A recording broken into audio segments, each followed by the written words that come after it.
오늘은 믿음대로 사는 삶의 능력이라는 제목으로 함께 은혜의 말씀을 나누고자 합니다. 기독교가 우리나라에 들어온 이래 기독교는 늘 언제나 교회는 언제나 민족의 희망이었고, 민족의 어두운 시대에 독립을 위해 싸웠던 수많은 사람들이 기독교인이었습니다. 가난한 시절 하나님께 기도하며 말씀대로 살려고 노력했던 우리의 믿음의 선진들이 있었습니다. 희망이 없던 시대에 기독교는 희망이었고, 가진 것이 없던 시대에 믿음을 소유함으로 기쁨을 누리며 전진해온 민족이 되는 것입니다. 지금도 변함없이 교회는 민족과 세계 열방 가운데 희망인 줄을 믿습니다. 시대마다 기업이나 단체들은, 심지어 정부라도 변화해야 살아남을 수 있습니다. 그러나 교회는 이 땅에 살아남으려는 목적으로 존재하는 것이 아닙니다. 마지막 시대에 변함없이 교회의 사명은 무엇입니까? 살아남으려고 애쓰는 것이 아니라 죽어가는 한 영혼을 살려내는 데 목적이 있는 줄 믿습니다. 한 영혼이라도 천국 백성 되게 하는 그 사명, 오늘 우리가 변함없이 전진해야 될 이유인 것입니다. 중심이 바뀌어야 돼요. 주님 다시 오실 때까지 교회는 주님이 지켜주실 것입니다. 여전히 우리는 우리가 가진 믿음대로 살아야 될 줄을 믿습니다. 세상에는 믿는 사람들을 음해하려는 그런 안 좋은 세력들이 언제나 기회를 엿보고 있습니다. 할 수만 있으면 믿는 자들을 그 믿음의 자리에서 끌어내리고, 믿으려는 자들에게 의심을 품고 포기하게 만들어버립니다. 그러나 우리에게 참 소망으로 이끄시는 하나님의 사랑과 은혜가 있는 줄을 믿습니다. 그 하나님을 믿는 믿음이 진짜라면, 우리의 삶에 그 능력이 나타난다면 모든 계략을 이기고 여전히 죽어가는 영혼을 살려내는 소망의 단체, 사명 완수의 공동체, 그리고 구원의 방주의 역할을 감당할 줄을 믿습니다. 진짜 믿음은 무엇일까요? 진짜 소망이 되는 믿음은 무엇이고, 진짜 구원받는 믿음은 무엇일까요? 사도행전 11장 25절과 26절에 보면 바울과 바나바가 가르쳤던 제자들이 안디옥에서 뭐라고 불렸다고 말씀하고 있습니까? 제자들이 안디옥에서 비로소 그리스도인이라 일컬음을 받게 되었더라. 그리스도인, 예수를 그리스도라고 고백하는 자들, 그들을 그리스도인이라고 그들이 스스로 불렀을까요? 아니요, 일컬음을 받게 되었다. 불림을 받게 되었다는 거예요. 다른 사람이 그 이름을 붙여줬다는 것입니다. 이 그리스도라는 단어는 이후에 성경 속에서 두 번 더 나오게 되는데, 사도행전 26장 28절에 아그리빠가 바울더러 이르되 내가 적은 말로 나를 권하여 그리스도인이 되게 하려 하는도다. 왕 앞에서 담대하게 하나님의 복음을 선포했던 바울이 왕으로부터 받은 말입니다. 베드로전서 4장 16절에 보면 만일 그리스도인으로 고난을 받은 즉 부끄러워 말고 도리어 그 이름으로 하나님께 영광을 돌리라. 성령의 능력에 강권하지 않는 이상 예수 믿는 자들을 탐탁치 않게 여기고 심지어 죽이기까지 하는 그 로마 시대, 그 시대에 그리스도인이라는 이름을 갖는다는 것은 참으로 대단하거나 아니면 세상에서 볼 때 목숨을 건 무모한 일이었습니다. 유대교로부터 이단이라는 소리를 들어야 했으며 온갖 고난과 핍박을 감수해야 되는 이름이 그리스도인이라는 이름이었습니다. 그러나 믿는 사람들은 그 이름으로 자신이 불려지는 것을 부끄러워했을까요? 아닙니다. 영광스러워했습니다. 또한 16세기 올바른 믿음을 고수했던 청교도들은 당시에 그 이름이 퓨리탄이라고 불렸어요. 이 퓨리탄이라는 이름의 뜻은 뭐냐면 매우 까다로운 사람들이라는 거예요. 주변에서 신앙을 가지고 신앙대로 살려고, 믿음대로 살려고 했던 그 퓨리탄들, 청교도인들을 아유 저 까다로운 사람들, 융통성 없는 사람들 이렇게 불렀습니다. 조롱하듯이. 그러나 그들은 믿음대로 흔들리지 않고 살아갔던 것이죠. 그리고 18세기 영국의 웨슬리 시대에 엄격한 규칙 생활을 보고 바깥에 있던 사람들이, 그 규칙 생활이라는 것은 신앙 생활이라는 거예요. 사람들이 별명처럼 붙여준 칭호가 있는데 메서디스트예요. 그 이름이 오늘날 감리교라는 것입니다. 메서디스트, 규칙주의자들, 아마 이들도 융통성이 없는 자들, 이런 비난을 받았을 거예요. 세상으로부터 자신의 신앙을 철저히 지키며 살고자 했던 사람들은 그 시대에는 때로는 비난의 대상이 됐어요. 그래서 그리스도인, 퓨리탄, 메서디스트. 그러나 그들은 시대에서 구별되어 살았고 다르게 살았기 때문에 세상이 그를 비난했을지라도 그들은 뭐예요? 스스로를 영광스러운 이름이라. 내가 그 이름을 좋아한다. 내가 그 이름이 영광스럽다 라고 생각했어요. 지금 역사적으로 보면 그리스도인, 퓨리탄, 메서디스트 존경받는 이름이 되었습니다. 그 시대에 믿음을 지키고 믿음대로 살려고 했던 사람들, 까다로운 사람들이라는 그 당시에 조롱을 받았겠지만 하나님 입장에서는 역사적으로 영광스러운 이름이라 그들에게 불려지게 되었던 것이죠. 요즘 일각에서 기독교를 개독교라고 조롱하는 경우가 있습니다. 그러나 이 개독교라는 이름의 뜻에는 그리스도인이나 퓨리탄이나 메서디스트 같은 영광스러운 이름이 없습니다. 개독교라는 이름만에는 어떤 능력도 없고 자랑할 만한 것도 없습니다. 물론 기독교를 음해하려는 자들의 목소리도 크게 있을지 모르지만 우리는 그 이름 앞에서 우리를 돌아봐야 합니다. 우리가 세상과는 다른 점이 없이 행동하는데 말은 뻔지르르게 하고 있지 않은지, 가진 지식은 바르지만 우리의 행동은 바른지 한번 돌아봐야 됩니다.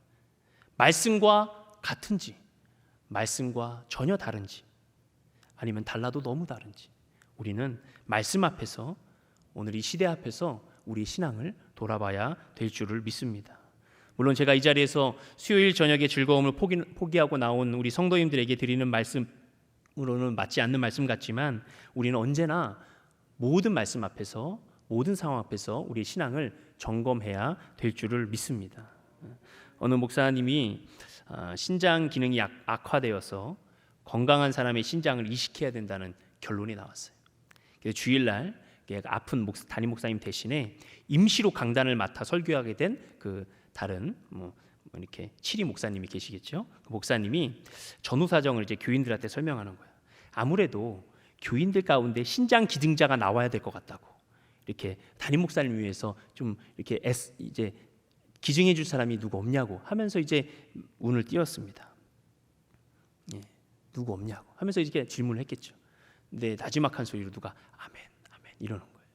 그러니까 이제 그 소리가 점점 퍼져나가는, 아멘, 여기서도 아멘, 저기서도 아멘, 막 온 교인들이 막 아멘, 아멘 하면서 막 이렇게 호응을 했습니다. 그 설교를 맡은 그 치리 목사님은 너무나 감격했어요. 그리고 말씀합니다. 여러분 너무나 감격스럽습니다. 이처럼 주의 종을 사랑하는 사람이 많은데 저는 너무나 놀랐습니다.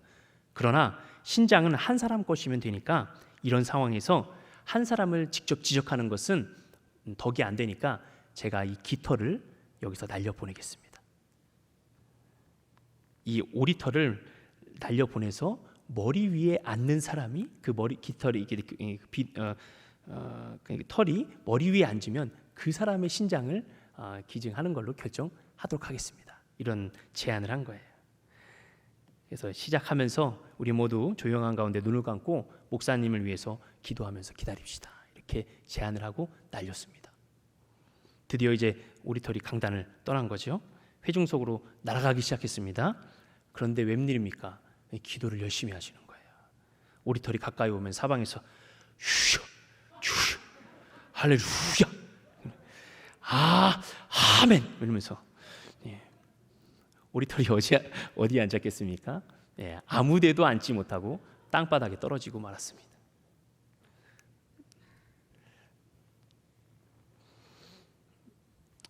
이 이야기가 비단 웃긴 이야기 같지만 우리의 신앙을 한번 점검해 볼 수 있는 이야기입니다. 우리가 우리의 신앙으로 말은 잘하고 우리가 고개는 끄덕이지만 우리의 신앙을 진짜 그것이 우리의 믿음 안에서 행동으로 나오는 신앙이 되는지 우리는 늘 항상 점검해야 된다는 것이죠. 험준한 계곡 사이에 펼쳐진 나이아라 폭포 위에 줄을 놓고 건너간 유명한 줄타기 선수가 있었습니다. 많은 사람들이 놀라운 모험을 지켜보면서 모였어요.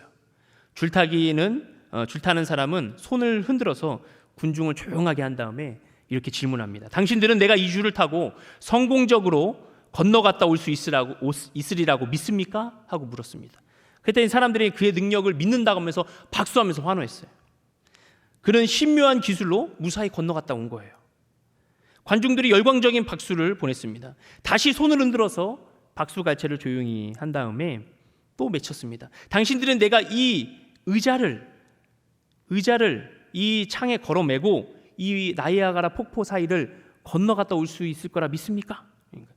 사람들이 야, 그렇습니다. 그럴 수 있습니다 하면서 그 사람에 대한 믿음을 표시했습니다. 그리고서는 건너갔다 왔죠. 위험스러운 그 모험을 성공했습니다. 그리고 열광하는 군중들을 향해 당신들은 이번에 내가 이 의자에 사람을 태우고 건너갔다 올 수 있을 거라고 믿습니까? 그랬더니 사람들이 예, 맞습니다. 건너올 수 있습니다. 이렇게 한 거예요. 그러면서 이렇게 질문합니다. 그러면 누가 이 의자에 타겠습니까? 했더니 조용. 아무도 지원자가 없었습니다. 사랑하는 성도 여러분, 우리는 믿음에 대해서 열광합니다. 자신이 그런 믿음을 가지고 있느냐, 많은 사람들 앞에서 자신의 믿음을 외칩니다. 하지만 안타깝게도 그 믿음을 보여주지 못할 때가 많이 있습니다. 생각이나 관념적일 때가 많이 있다는 것이죠. 저도 청년부 설교를 포함하여 매주일 한두 편의 설교를 하지만 제 삶의 모습이 부끄러울 때가 한두 번이 아닙니다. 때로는 극단적으로 한번 생각해봐요.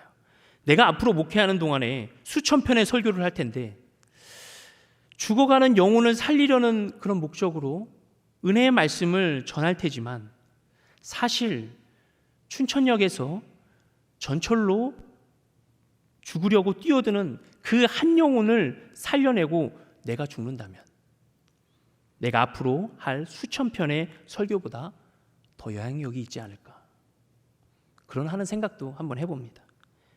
그러나 처자식은 어떻게 해야 되나 생각도 하는 거죠. 그러나 또 한편 돌아보면 다른 사람의 목숨을 살리고 죽은 아버지를, 그런 영웅의 아버지를 둔 자녀들은 이 땅에서 얼마나 자랑스럽게 잘 살아갈까요? 제가 살아있을 때보다 아마 그들은 더 자부심을 가지고 그 자녀들은 살아갈 거예요. 물론 세상살이는 힘들겠지만 하나님이 함께 하시기 때문에 지켜주실 것을 믿고 그렇게 행동하는 것이죠. 물론 순교한다는 것이 제가 마음대로 하는 것이 아니라 하나님께서 허락하셔야 하는 것이기 때문에 저는 한번 생각해 봤습니다. 한 편 한 편의 설교를 정말 최선을 다해서 준비하고 해야 되겠다. 한 영혼이 죽어가는 그 상황에서 만약에 설교 한 편을 듣고 살아난다면 그것이야말로 하나님 앞에 영광이고 사명을 다하는 길이 아닐까 생각도 해보게 됩니다. 오늘 본문이 포함되어 있는 마태복음 5장부터 7장의 말씀은 우리가 잘 알고 있는 예수님의 산상수훈의 말씀이에요. 예수 그리스도의 제자로서 제자도 예수 그리스도를 따르기 원하는 사람들로서의 삶의 원리를 말씀하시는 거예요. 오늘 본문이 포함된 7장에서는 예수님의 말씀이 이제 거의 막바지에 이르게 됩니다. 오늘 예수님의 말씀을 듣는 무리들은 예수님의 그 산상수훈의 설교의 말씀을 들으면서 옆에 사람과 이야기했을 거예요. 참 좋은 말씀이야. 맞는 말이야. 예수님 말이 맞아. 이야기했을 것입니다. 그러나 예수님은 그들에게 그런 인정을 받고 그런 말을 듣기 위해서 지금 산상수훈의 말씀을 하시는 것이 아닙니다. 예수님은 자신의 인기를 얻기 위해서 말씀하시는 분이 아니십니다. 산상수훈의 말씀을 하시면서 무리들과 특히 제자들에게 당부하고 싶은 말씀이 있으셨습니다. 그건 뭐냐면 바로 말씀대로 살라는 것이에요. 7장 15절부터는 너희들은 거짓 선지자들을 본받지 말라면서 마지막 가르침을 주시는데 무엇을 주의하라고 하십니까? 거짓 선지자들의 썩은 열매를 조심하라고 하는 거예요. 여러분, 유대 광야에 가면 소돔 사과라는 나무가 있습니다. 그 나무의 열매는 정말 빨갛고 보기 좋고 탐스럽게 생겼습니다. 하지만 그 열매를 따면 어떤 소리가 날까요? 퍽 하면서 안에는 아무것도 안 들었어요. 겉모습만 멀쩡합니다. 그 열매 안에는 공기와 바람에 날릴 수 있는 씨들만이 가득해요. 열매가 아닌 것이죠. 그래서 탐스러운 열매를 보고 과즙과 과육을 기대하고 그 소돔 사과라는 것을 따게 되면 아마 속은 기분이 들 겁니다. 당시의 종교 지도자들은 거짓 선지자들이라 일컬으면서 그들의 썩은 열매를 예수님께서 지적하시는 거예요. 그들은 원래 나쁜 나무였기 때문에 나쁜 열매를 맺는다고 주님은 말씀하십니다. 그들의 구체적인 행위가 마태복음 23장에 나와 있는데 제가 한번 읽어보겠습니다. 서기관들과 바리새인들이 모세의 자리에 앉았으니 그러므로 무엇이든지 그들이 말하는 바는 행하고 지키되 그들이 하는 행위는 본받지 말라. 그들은 말만 하고 행하지 아니하며 또 무거운 짐을 묶어 사람의 어깨에 지우되 자기는 그것을 한 손가락으로도 움직이려 하지 아니하며 그들의 모든 행위를 사람에게 보이고자 하나니 곧 그 경문띠를 넓게 하며 옷수를 길게 하고 잔치의 윗자리와 회당의 높은 자리와 시장에서 문안 받는 것과 사람에게 랍비라 칭함 받는 것을 좋아하느니라. 그 당시의 종교 지도자들, 하나님의 말씀을 전하는 그런 사람들이 말만 하고 행위는 하지 않고 자기는 손가락 하나로 움직이지 않으려는 그런 모습들을 예수님께서 지적하는 거예요. 그것은 믿음이 아니다. 오늘 본문 21절부터 예수님께서는 나더러 주여 주여 하는 자마다 천국에 들어갈 것이 아니요 다만 하늘에 계신 내 아버지의 뜻대로 행하는 자라야 들어가리라 라고 말씀하십니다. 누구든지 주여 주여 부르지만 그 믿음을 결정하는 것은 내가 결정하는 게 아니에요. 오직 하나님이 기준이십니다. 하나님께서 원하시는 의롭고 선한 결실을 맺지 못한다면 결국 마지막 날에 그 믿음은 증명되지 못한다는 것입니다. 여러분, 제가 지금 말씀드리는 것이 행위로서 구원받는다는 말이 아닙니다. 믿음이라는 것은 행위와 동전의 양면과도 같습니다. 내가 믿는다고 하면서 믿음의 행위가 없고 믿음의 행동이 없으면 그것은 믿음이 아닐 수 있다는 것이죠. 내가 믿음이 있다고 하는 것은 그 믿음대로 산다는 것을 얘기하는 것입니다. 히브리어는 동적인 언어예요. 정적인 언어가 아닙니다.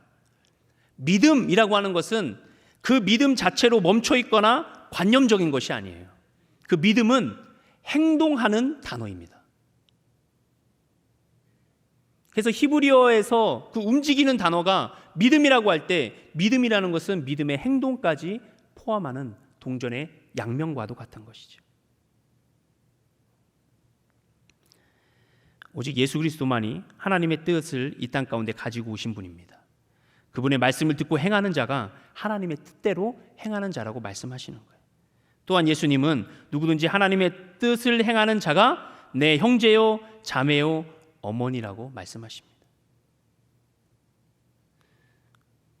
그리고 이제 오늘 본문인 24절부터는 그 믿음의 행동이 어떤 결과를 낳는지 비유를 통해서 말씀해 주시는 거예요. 그러므로 누구든지 나의 이 말을 듣고 행하는 자는 그 집을 반석 위에 지은 지혜로운 사람 같으리니 비가 내리고 창수가 나고 바람이 불어 그 집에 부딪히되 무너지지 아니하나니 이는 주추를 반석 위에 놓은 까닭이요. 반면에 26절에 나의 이 말을 듣고 행하지 아니하는 자는 그 집을 모래 위에 지은 어리석은 사람 같으리니 비가 내리고 창수가 나고 바람이 불어 그 집에 부딪힘에 무너져 그 무너짐이 심하니라 말씀하시는 거예요. 예수님께서는 비유를 말씀하실 때 항상 그 이스라엘의 지형적, 역사적 상황에 대해서 함께 말씀하시는 거예요. 여러분, 이스라엘은 지형상 이렇게 돼 있습니다. 한쪽은 산이고 한쪽은 고원이고 요단강을 중심으로 골짜기가 형성되어 있어요. 그래서 곡식을 재배하기 위해서는 골짜기의 비옥한 토지 옆에 살아야 합니다. 일반적으로 산과 산 사이에 골짜기, 그 하류는 어떻게 해요? 강을 타고 흘러내려온 토사에 의해서 자연스럽게 비옥한 땅이 되는 거예요. 그래서 그곳에서 곡식을 재배할 수 있는 좋은 농토가 되고 좋은 땅이 되는 거예요. 그것을 예수님께서 뭐라고 하시는 거예요? 모래라고 하는 거예요. 반면 바위로 되어 있는 높은 산, 곡식을 얻고 먹을 음식을 마련하는 입장에서는, 집을 짓고 산다는 입장에서는 쉽지 않습니다. 그러나 높은 산 위에서는 비옥한 땅만큼 곡식을 얻을 수 없지만 그곳에서는 뭐예요? 안전을 얻을 수 있어요. 단단한 돌 위에 집을 지을 수 있습니다. 예수님은 이것을 바위라고 하시는 거죠. 누구나 곡식을 쉽게 얻을 수 있는 그런 모래 위에 살고 싶은 사람들이 많습니다. 빨리 얼른 경작을 해서 먹을 것을 얻을 수 있기 때문이죠. 그러나 이 모래 위에 살 때는 조심해야 될 게 있는데 창수가 난다는 것이죠. 창수란 빗물들이 산 위에서 모여서 골짜기로 흘러내려와 집과 경작지를 덮치는 거예요. 근데 이스라엘의 지형의 특성상 창수가 매년 나는 건 아닙니다. 2, 3년, 때로는 4, 5년 아주 드물게 나는 거예요. 그래서 사람들이 이것을 믿고 창수가 나지 않을 수 있기 때문에, 언제 올지 모르기 때문에, 안 올 수도 있기 때문에 쉽게 먹을거리를 얻을 수 있는 모래 위에다 집을 지어야 되겠다 생각하는 거예요. 그러나 여러분, 창수는 언제 올지 모른다 하더라도 분명히 오는 것입니다. 예수님께서 자신의 말씀을 듣고 지키는 자는 마치 그 집을 산 위에 지은 사람과 같아서 창수가 올 때에 떠내려가지 않는 지혜로운 사람이라고 말씀하시는 거죠. 마치 심판의 날과 최후의 날에 대해서 이 바위 위에 집을 지은 사람은 뭐예요? 준비하고 대비하는 사람이라는 것입니다. 심판의 날은 창수처럼 언제 올지 아무도 모릅니다. 올해 올지 내년에 올지 언제 올지 모르지만 어떻게 해요? 반드시 온다는 것이죠. 그래서 어떻게 해야 돼요? 반드시 대비해야 되는 것입니다. 여러분, 우리의 삶에서 그 대비가 무엇이겠습니까? 우리의 삶에서 그 대비는 하나님의 말씀대로 행하는 삶인 줄을 믿습니다. 하나님의 말씀대로 행하는 삶이야말로 이 마지막 때를 잘 준비하는 우리의 자세가 되는 것을 믿으시기 바랍니다. 같이 집을 짓기 시작합니다. 재료도 같습니다. 둘 다 열심도 있습니다. 그러나 한 사람은 대비를 한 사람이고 한 사람은 대비를 하지 않는 사람입니다. 하나님의 심판이 있는지 모르는 사람은 지금 당장 내가 하기 편하고 이득을 얻을 수 있는 것을 바라보면서 집을 짓는 것이에요. 그러나 홍수, 창수, 바람을 대비하는 사람은 지금 당장은 이득이 없고 지금은 조금 힘들어도 좁은 길일지라도 집의 목적은 안전하고 홍수와 창수를 막는 목적이기 때문에 안전한 곳에다 집을 짓는 것입니다. 하나님의 심판의 때를 대비해 우리는 어떻습니까? 안전한 집을 짓고 살고 있으십니까? 우리가 짓는 집은, 그 믿음의 집은 반석 위에 지은 안전한 집인 줄을 믿습니다. 믿음 위에 우리의 집을, 우리의 인생의 집을 지으시기를 간절히 바랍니다. 말씀대로 순종하며 행동으로 살고 있는지, 우리는 늘 그 말씀대로 행하는 삶을 살아가는지 늘 우리 신앙을 점검해야 되죠. 우리에게도 혹시 경건의 모양은 있으나 경건의 능력이 없는 모습은 있지 않은지 살펴봐야 됩니다. 마지막으로 28절과 29절을 보겠습니다. 예수께서 이 말씀을 마치심에 무리들이 그의 가르치심에 놀라니 이는 그 가르치는 것이 권위 있는 자와 같고 그들의 서기관들과 같이 아니함일러라 말씀하고 있어요. 예수님께서는 언제나 자신의 공생애 가운데 하나님의 뜻을 가르치시고 선포하시고 그대로 사셨습니다.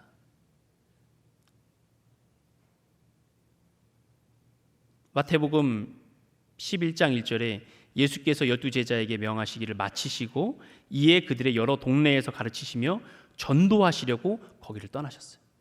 그리고 마태복음 13장 53절에 보면 예수께서 이 모든 비유를 마치신 후에 그곳을 떠나서 고향으로 돌아가사 그들의 회당에서 가르치시니 그들이 놀라 이르되 이 사람이 지혜와 이런 능력이 어디서 났느냐.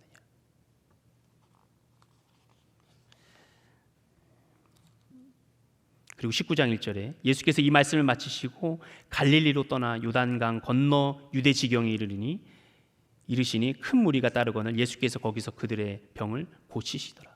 예수님께서는 항상 가르치시는 말씀을 마치신 후에 항상 사역을 하셨어요.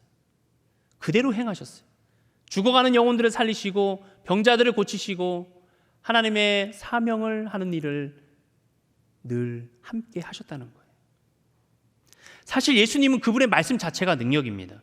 그러나 항상 그분은 육신을 가지고 이 땅에 오셨기 때문에 말씀을 하신 후에 항상 그렇게 사셨어요. 왜냐하면 그의 제자들에게, 우리에게 본을 보이시기 위함이었습니다.